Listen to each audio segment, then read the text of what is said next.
बच्चों, कैसे हो आप लोग? आशा करती हूँ सब कुशल होंगे। आइए आज आपका अध्याय पृष्ठीय क्षेत्रफल और आयतन आगे समझते हैं। हमने यह चर्चा की है कि दो आधारभूत ठोसों के संयोजन से बने ठोसों के पृष्ठीय क्षेत्रफल किस प्रकार ज्ञात किए जाते हैं। अब हम देखेंगे कि इस प्रकार के ठोसों के आयतन किस प्रकार परिकलित किए जाते हैं। ध्यान दीजिए कि पृष्ठीय क्षेत्रफल परिकलित करने में हमने दोनों घटकों यानी ठोसों के पृष्ठीय क्षेत्रफलों को जोड़ा नहीं था, क्योंकि इनको मिलाने की प्रक्रिया में पृष्ठीय क्षेत्रफल का कुछ भाग लुप्त हो गया था। परंतु आयतन परिकलित करने की स्थिति में ऐसा नहीं होगा। दो आधारभूत ठोसों के संयोजन से बने ठोस का आयतन वास्तव में दोनों घटकों के आयतनों के योग के बराबर होता है। आइए इसको उदाहरण द्वारा समझते हैं।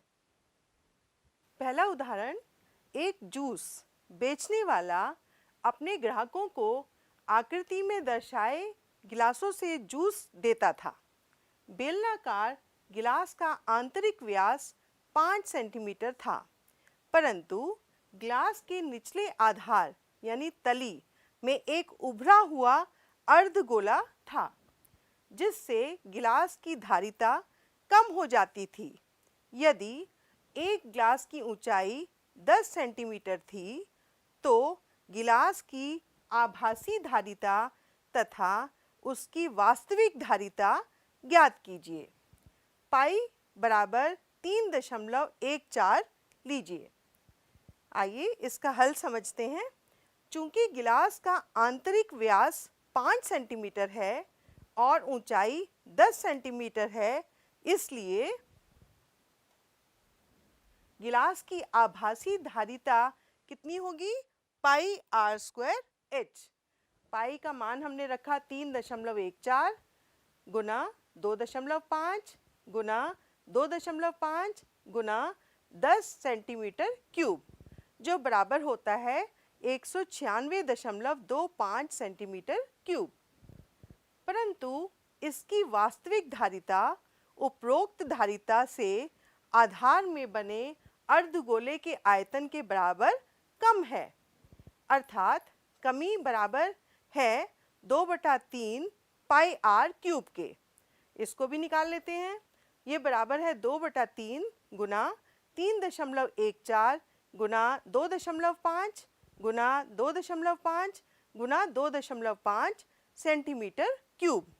इसको हम हल करेंगे तो हमें मिलेगा 32.71 सेंटीमीटर क्यूब। अतः ग्लास की वास्तविक धारिता बराबर होगी आभासी धारिता माइनस अर्धगोले का आयतन।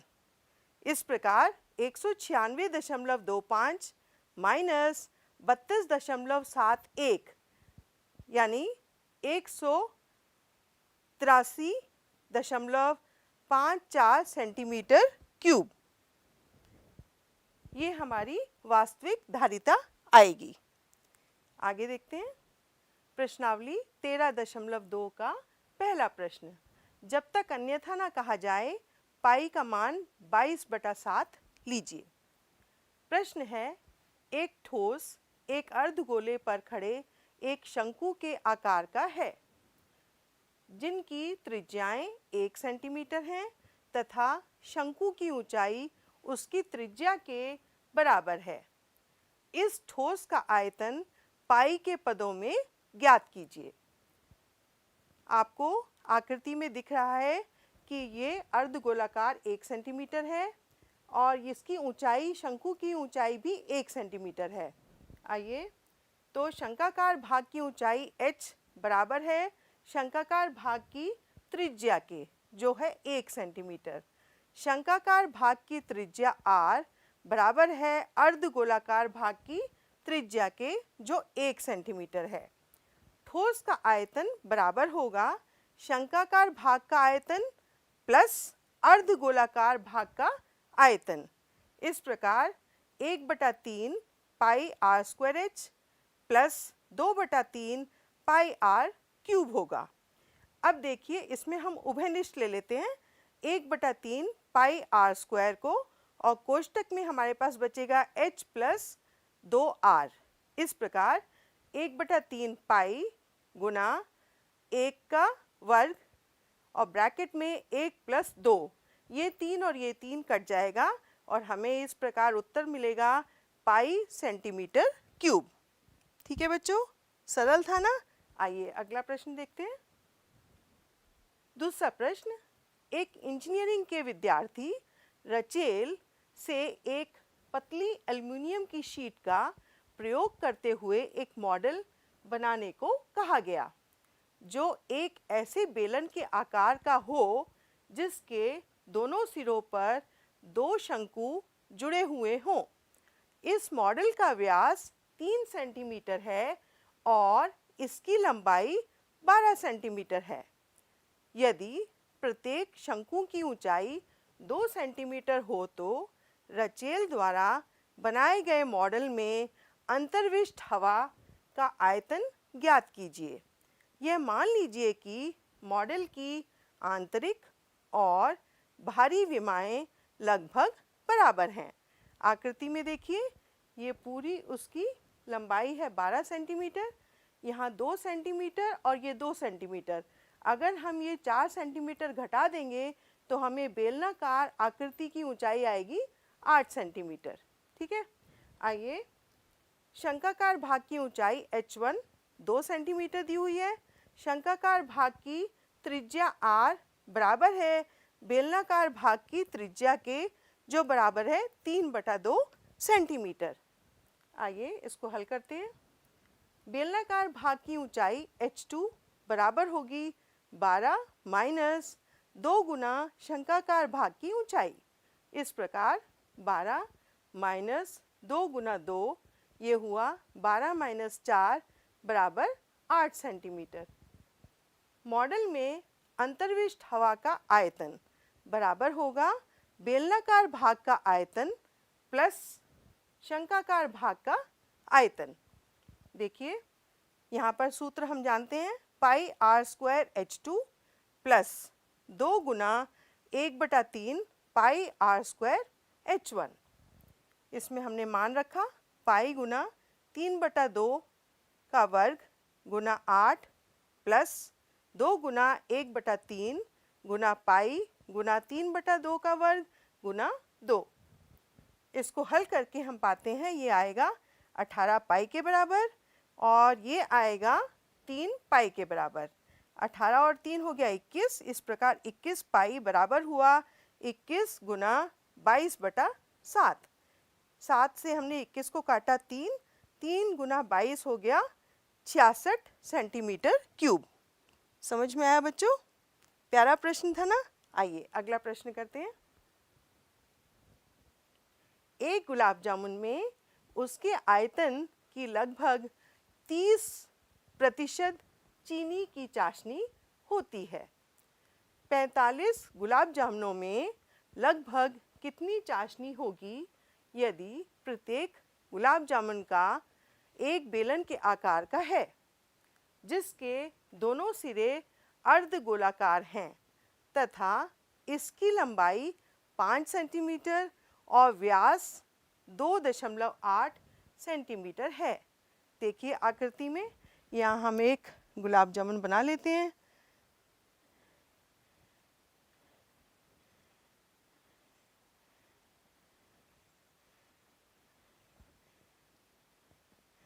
इसकी पूरी लंबाई है 5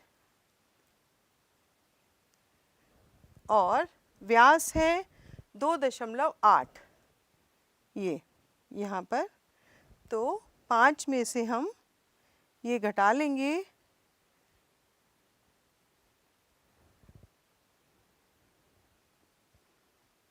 ये आएगा 2.2 सेंटीमीटर। अर्धगोलाकार भाग की त्रिज्या r बराबर होगी बेलनाकार भाग की त्रिज्या के, जो है 2.8/2 यानी 1.4 सेंटीमीटर। अर्धगोलाकार भाग की ऊंचाई बराबर होगी अर्धगोलाकार भाग की त्रिज्या के, जो बराबर है 1.4 सेंटीमीटर। बेलनाकार भाग की ऊंचाई h2 बराबर होगी 5 माइनस 2 गुना अर्धगोलाकार भाग की ऊंचाई के। देखिए 5 माइनस 2 गुना 1.4 जो हुआ 5 माइनस 2.8 के बराबर, यानी 2.2 सेंटीमीटर। ठीक है, आइए आगे हल करते हैं। एक गुलाब जामुन का आयतन बराबर है बेलनाकार भाग का आयतन प्लस 2 गुना अर्धगोलाकार भाग का आयतन। इसका सूत्र हम जानते हैं, pi are square h plus 2 गुना अर्धगोलाकार 2 गुना 2/3 पाई आर क्यूब के। अब देखिए pi are square h plus 2 गुना 2 4, 4/3 पाई आर क्यूब हो गया। अब इसमें आप देखिए, इसमें उभयनिष्ठ ले लेते हम पाई आर स्क्वायर, तो हमें कोष्टक में बचेगा h प्लस 4/3 r। अब मान रख देते हैं 22/7 गुना 1.4 का वर्ग गुना 2.2 प्लस 4/3 गुना 1.4 सेंटीमीटर क्यूब। अब हमें ये तो हुआ एक गुलाब जामुन का आयतन, हमें निकालना है 45 गुलाब जामुनों का आयतन, तो हम इसको 45 से गुना कर देंगे। 45 गुना 22/7 गुना 1.4 गुना 1.4 गुना कोष्टक में 2.2 प्लस 5.6/3 सेंटीमीटर क्यूब। इसको आगे हल करते हैं। 45 गुना 4.4 गुना 1.4 कोष्टक में 6.6 प्लस 5.6/3 सेंटीमीटर क्यूब। लेकिन हमें दिया है चीनी की चाशनी का आयतन कितना है, 45 गुलाब जामुनों के आयतन का 30%। इस प्रकार 30% गुना 45 गुना 4.4 गुना 1.4 और कोष्टक में ये हो गया 12.2/3 सेंटीमीटर क्यूब। इसको हम हल करके हम पाते हैं, देखिए 27.72 गुना 12.2 और इसको हम गुना करेंगे, हमें मिलेगा 338.184 सेंटीमीटर क्यूब। ठीक है बच्चों, आशा करती हूँ समझ में आया होगा। चलिए अगला प्रश्न करते हैं। एक कलमदान घनाभ के आकार की एक लकड़ी से बना है, जिसमें कलम रखने के लिए 4 शंक्वाकार गड्ढे बने हुए हैं। घनाभ की विमाएं 15 सेंटीमीटर गुना 10 सेंटीमीटर गुना 3.5 सेंटीमीटर हैं। प्रत्येक गड्ढे की त्रिज्या 0.5 सेंटीमीटर है और गहराई 1.4 सेंटीमीटर है। पूरे कलमदान में लकड़ी का आयतन ज्ञात कीजिए। आप आकृति में देखिए, ये आपके पास घनाभ है और इसमें शंखाकार 4 गड्ढे बने हुए हैं जिसमें ये पेन रखे जा सकें। अब देखिए गड्ढे की गहराई h कितनी है, 1.4 सेंटीमीटर। गड्ढे की त्रिज्या r हमें दी हुई है 0.5 सेंटीमीटर। पूरे कलमदान में लकड़ी का आयतन बराबर होगा घनाभ का आयतन माइनस 4 गुना गड्ढे का आयतन। ठीक है बच्चों, तो ये हम जानते हैं, इसका सूत्र क्या है, L गुना B गुना H माइनस 4 गुना 1/3 पाई आर स्क्वायर H। यहाँ हमें मान दिया हुआ है L गुना B गुना H, तो 15 गुना 10 गुना 3.5 माइनस 4/3 गुना 22/7 गुना 1/2 गुना 1/2 गुना 1.4। इसको देखिए, इसको हम अलग से हल कर लेते हैं और ये हमें मिलेगा 525 माइनस 1.47, जिसको हम घटा के पाएंगे 523.53 सेंटीमीटर क्यूब। ठीक है बच्चों, समझ में आया? चलिए अगला प्रश्न करते हैं। एक बर्तन एक उल्टे शंकु के आकार का है। इसकी ऊंचाई 8 सेंटीमीटर है और इसके ऊपरी सिरे जो खुला हुआ है की त्रिज्या 5 सेंटीमीटर है। आप आकृति में देख रहे हैं, यह ऊपर तक पानी से भरा हुआ है। जब इस बर्तन में शीशे की कुछ गोलियां, जिनमें प्रत्येक 0.5 सेंटीमीटर त्रिज्या वाली गोली डाली जाती हैं, तो इसमें से भरे हुए पानी का 1/4 भाग बाहर निकल जाता है। बर्तन में डाली गई शीशे की गोलियों की संख्या ज्ञात कीजिए। बहुत ही प्यारा और महत्वपूर्ण प्रश्न है। देखिए, इसमें पानी है और इसमें इस तरीके की गोलियां अंदर डाली गई हैं, तो 1/4 भाग पानी बाहर आ जाता है। ठीक है, इसकी ऊंचाई है 8 सेंटीमीटर। तो शंक्वाकार बर्तन की ऊंचाई h बराबर है 8 सेंटीमीटर। शंक्वाकार बर्तन की त्रिज्या r1 बराबर है 5 सेंटीमीटर। शीशे की गोली की त्रिज्या r2 बराबर है 0.5 सेंटीमीटर। आइए इसको आगे हल करते हैं। माना बर्तन में डाली गई शीशे की गोलियों की संख्या n है, इसलिए बाहर निकलने वाली पानी का आयतन बराबर होगा n गुना शीशे की गोली का आयतन। अब देखिए, 1/4 गुना 1/3 पाई r स्क्वायर h, ये हमारा सूत्र हुआ। हमने 1/4 भाग जो पानी भरा हुआ था वो लिया, वो बराबर होगा n गुना 4/3 पाई r क्यूब के। यहाँ हमने ये शीशे की गोली का आयतन के लिए r2 लिया है और यहाँ पे हमने त्रिज्या ली है r1, ये ध्यान रखना है।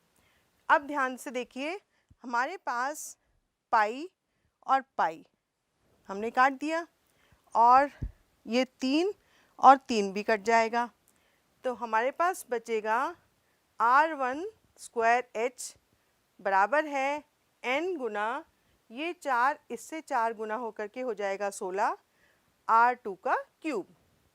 अब हमने इसका मान रख दिया, 5 गुना 5 गुना 8 बराबर है n गुना 16 गुना 0.5 का हमने यहाँ पे उसकी घात 3 और n बराबर हुआ 25 गुना 8 बटा 16 गुना 0.5 गुना 0.5 गुना 0.5। इस प्रकार n बराबर हुआ 25 गुना 8 गुना 100। हमने यहाँ 2 दशमलव हटाने के लिए यहाँ पे 100 लिख लिया, बटा 16 गुना 25 गुना 0.5, और इसको हम हल करते हैं तो हमें मिलेगा n बराबर 500/5, जो हुआ 100 के बराबर। इसलिए बर्तन में डाली गई शीशे की गोलियों की संख्या 100 है। ठीक है बच्चों, आइए अगला प्रश्न देखते हैं।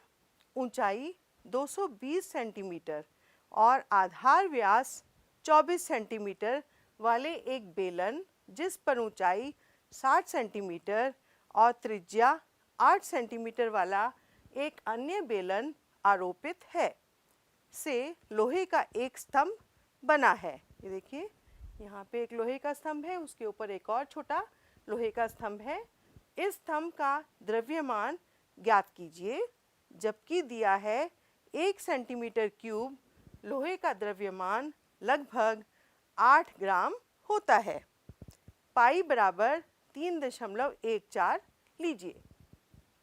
बड़े बेलन की त्रिज्या r1 बराबर है 12 सेंटीमीटर, ये आप देख रहे हैं आकृति में, और बड़े बेलन की ऊंचाई h1 बराबर है 220 सेंटीमीटर। छोटे बेलन की त्रिज्या r2 बराबर है 8 सेंटीमीटर और छोटे बेलन की ऊंचाई H2 बराबर है 60 सेंटीमीटर। अब इनके मान की मदद से अब हम इसको परिकलित करते हैं।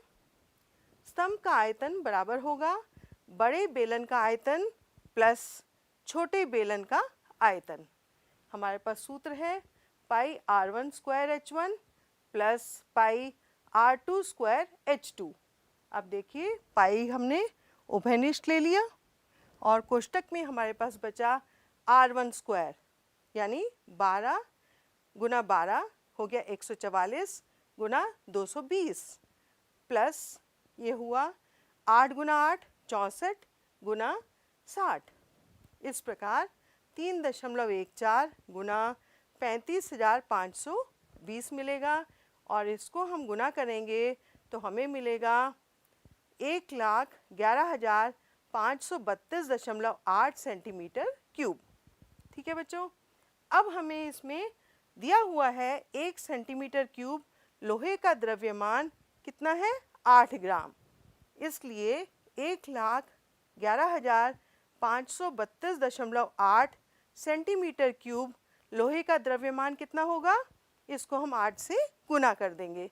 1,11,532.8 गुना 8 जो बराबर होगा 8,92,262.4 ग्राम और इसको हम किलोग्राम में बदलेंगे तो हम इसको 1000 से भाग कर देंगे तो हमें मिलेगा 892.262 किलोग्राम। ठीक है बच्चों, समझ में आया? चलिए अगला प्रश्न करते हैं। एक ठोस में ऊंचाई 120 सेंटीमीटर और त्रिज्या 60 सेंटीमीटर वाला एक शंकु सम्मिलित है जो 60 सेंटीमीटर त्रिज्या वाले एक अर्धगोले पर आरोपित है। इस ठोस को पानी से भरे हुए एक लंबवृत्तीय बेलन में इस प्रकार सीधा डाल दिया जाता है कि वह बेलन की तली को स्पर्श करे। यदि बेलन की त्रिज्या 60 सेंटीमीटर है और ऊंचाई 180 सेंटीमीटर है तो बेलन में शेष बचे पानी का आयतन ज्ञात कीजिए। है ना प्यारा प्रश्न? आइए देखते हैं कैसे हल करेंगे। अर्धगोलाकार भाग की त्रिज्या बराबर है शंक्वाकार भाग की त्रिज्या के, जो बराबर है बेलनाकार भाग की त्रिज्या के, यानी 60 सेंटीमीटर। बेलनाकार भाग की ऊंचाई h1 हमें दी हुई है जो बराबर है 180 सेंटीमीटर। शंक्वाकार भाग की ऊंचाई h2 भी हमें दी हुई है 120 सेंटीमीटर। आइए अब इसकी मदद से हम हल करते हैं। बेलन में शेष बचे पानी का आयतन बराबर होगा बेलन का आयतन माइनस कोष्टक में अर्धगोलाकार भाग का आयतन प्लस शंक्वाकार भाग का आयतन। अब हम इनके सूत्र लिख देते हैं। पाई r स्क्वायर h1 माइनस कोष्टक में 2/3 पाई r क्यूब प्लस 1/3 पाई r स्क्वायर h2। अब देखिए हमारे पास हमने मान रखा पाई गुना 60 का वर्ग गुना 180 माइनस कोष्टक में 2/3 गुना पाई गुना 60 का 60 की घात 3 प्लस 1/3 गुना पाई गुना 60 का वर्ग गुना 120। अब इसको हम हल कर लेते हैं। पाई गुना 60 गुना 60 कोष्टक में 180 माइनस इसको हल करने पे हमें मिलेगा 40 प्लस ये भी होगा 40। इस प्रकार हम देखेंगे 22/7 गुना 60 गुना 60 गुना 100 मिलेगा हमें। 180 में से 80 घटा देंगे 100 आ जाएगा। तो बच्चों ये बराबर हुआ 22 गुना 3,60,000 बटा 7 सेंटीमीटर क्यूब के और इसको हम हल करेंगे तो हमें मिलेगा 79,20,000 बटा 7 सेंटीमीटर क्यूब। इसको और हम भाग दे देंगे और ये सेंटीमीटर क्यूब में आएगा और इसको अगर हम जब मीटर क्यूब में बदलेंगे तो हमें संख्या आएगी 131 मीटर क्यूब। चलिए अगला प्रश्न करते हैं। एक गोलाकार कांच के बर्तन की एक बेलन के आकार की गर्दन है जिसकी लंबाई 8 सेंटीमीटर है और व्यास 2 सेंटीमीटर है, जबकि गोलाकार भाग का व्यास है। इसमें भरे जा सकने वाली पानी की मात्रा मापकर एक बच्चे ने यह ज्ञात किया कि इस बर्तन का आयतन 345 सेंटीमीटर क्यूब है। जांच कीजिए कि उस बच्चे का उत्तर सही है या नहीं, यह मानते हुए कि उपरोक्त मापन आंतरिक मापन है और पाई बराबर है 3.14। आकृति में आप देख रहे हैं, आपको ये गोलाकार है और ये बेलनाकार आकृति है जिसकी ऊंचाई है 8 सेंटीमीटर और त्रिज्या हमारे पास आएगी 2/1। देखिए गोलाकार भाग की त्रिज्या R1 हमें दे रखी है 4.25 सेंटीमीटर। बेलनाकार भाग की ऊंचाई h हमें दी है 8 सेंटीमीटर और बेलनाकार भाग की त्रिज्या R2 होगी 1 सेंटीमीटर। ठीक है, आइए अब हम हल करते हैं। बर्तन का आयतन बराबर होगा गोलाकार भाग का आयतन प्लस बेलनाकार भाग का आयतन। अब देखिए इसका हमें सूत्र पता है जो बराबर है 4/3 पाई R1 cube plus pi R2 square h। 4/3 पाई, इसका मान हमें दिया था 8.5/2 की घात 3 प्लस पाई गुना 1 का वर्ग गुना 8। इसको हम हल करेंगे। 4/3 गुना 3.14 गुना 76.77 प्लस कोष्टक में 8 गुना 3.14।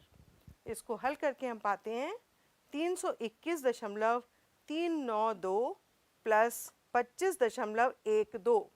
इसको जोड़ेंगे तो हमें मिलेगा 346.51 सेंटीमीटर क्यूब। अब याद आया आपको बच्चे ने कितना निकाला था? 345। अतः उस बच्चे का उत्तर सही नहीं है। ठीक है बच्चों, आइए अब समय है गृह कार्य का। प्रश्न ले लीजिए। पहला प्रश्न, त्रिज्या 8 सेंटीमीटर और ऊंचाई 12 सेंटीमीटर वाले एक शंकु को उसकी अक्ष के मध्य बिंदु से होकर जाने वाले और आधार के समांतर तल द्वारा 2 भागों में विभाजित किया जाता है। दोनों भागों के आयतनों का अनुपात ज्ञात कीजिए। दूसरा प्रश्न, भुजा 7 सेंटीमीटर वाले एक ठोस घन में 7 सेंटीमीटर ऊंचाई और 3 सेंटीमीटर त्रिज्या वाले एक शंकु के आकार का छेद किया गया है। शेष ठोस का आयतन ज्ञात कीजिए। तीसरा प्रश्न, एक 7 सेंटीमीटर व्यास वाले बेलनाकार बीकर जिसमें कुछ पानी भरा है में 1.4 सेंटीमीटर व्यास वाले कंचे डाले जाते हैं। कंचों की वह संख्या ज्ञात कीजिए जिनको बीकर में डालने से पानी का स्तर 5.6 सेंटीमीटर ऊपर उठ जाएगा। अगला प्रश्न, एक ठोस खिलौना ऐसे आकार का है जैसे कि एक अर्धगोले पर एक लंब वृत्तीय शंकु रख दिया गया है। शंकु की ऊंचाई 4 सेंटीमीटर है और आधार का व्यास 8 सेंटीमीटर है। इस खिलौने का आयतन ज्ञात कीजिए। यदि इस खिलौने के परिगत कोई घन है तो उस घन और खिलौने के आयतनों का अंतर ज्ञात कीजिए। साथ ही इस खिलौने का कुल पृष्ठीय क्षेत्रफल भी ज्ञात कीजिए। ठीक है बच्चों, कोशिश करिएगा, आप कर पाएंगे। आइए अब सारांश देख लेते हैं। आज हमने सीखा ठोस अर्धगोला। यदि अर्धगोले की त्रिज्या r है तो वक्र पृष्ठीय क्षेत्रफल बराबर होगा 2 पाई आर स्क्वायर। कुल पृष्ठीय क्षेत्रफल बराबर होगा 3 पाई आर स्क्वायर तथा आयतन बराबर होगा 2/3 पाई आर क्यूब। ठीक है। गोलाकार खोल शेल का आयतन, इसका फॉर्मूला है 4/3 पाई कोष्टक में r1 cube minus r2 cube, जहाँ r1 और r2 क्रमशः बाहरी और आंतरिक त्रिज्याएं हैं। ठीक है बच्चों, आशा करती हूँ आपको आज का पाठ समझ में आया होगा। ठीक है, अभ्यास कीजिएगा। धन्यवाद।